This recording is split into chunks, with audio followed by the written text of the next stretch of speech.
قصيدة للشاعر مصلح بن خلف الشمراني. أداء صوت شمران. رفرفي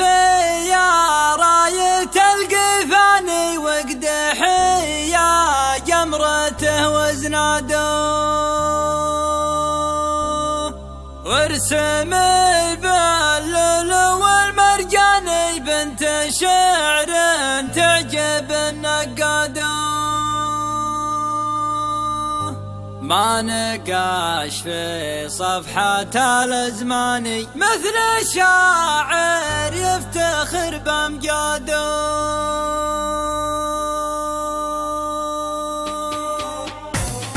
رفرفي يا راية القفاني واقدحي يا جمرته وزناده وارسمي باللؤلؤ والمرجاني بنت شعر تعجب النقاده ما نقاش في صفحة الأزماني مثل الشاعر يفتخر بأمجاده الفرح ضحكني وبكاني هذا هو يومه وذا ميلاده في المقام اللي يثير أشقاني بين شيخان وروس وساده في ضيافات مكرم الضيفاني فارش كفوفه بدل سجاده العسل والتمر والخلاني والسمان اللي تجمل زاده والبخور بنزرق الدخاني الكرام والطيب ورث اجداده لا غرابه في النسب يتهاني من دوال شمران كيف وقاده الدهاهل في الرس الشقعاني عزوتي يوم العرب هداده حين جنود للمالك سلماني لا دعانا للوغى والراده من يجاب ثورة البركاني يحترق في ناره الوقاده مجدنا سارت به الركباني واسمنا يستهوي النشاده من يومنا الله خلق شمراني ما بعد لاحق الخصيم مراده كل مدلول والبرهاني والحقايق فاقت العداده والختم صلوا على العدناني بختم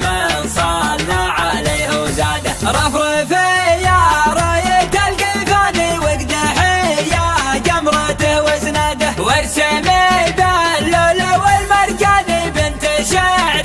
تعجب النقاده ما نقاش في صفحة الأزماني مثل الشاعر يفتخر بأمجاده الفرح ضحكني وبكاني هذا هو يومه وذا ميلاده في المقام اللي يثير أشقاني بين شيخان وروس وساده في ضيافات مكرم الضيفاني فارش كفوفه بدل سجاده العسل والتمر والخلاني والسمان اللي تجمل زاده والبخور بنزرق الدخاني الكرام والطيب ورث اجداده لا غرابه في النسب يتهاني من دوال شمران كيف وقاده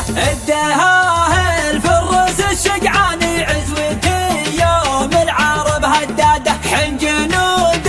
للملك سلماني لا دعانا للوغى والراده من يجاب ثورة البركاني يحترق في ناره الوقاده مجدنا سارت به الركباني واسمنا يستهوي النشاده من يومنا الله خلق شمراني ما بعد لاحق الخصيم مراده كل ما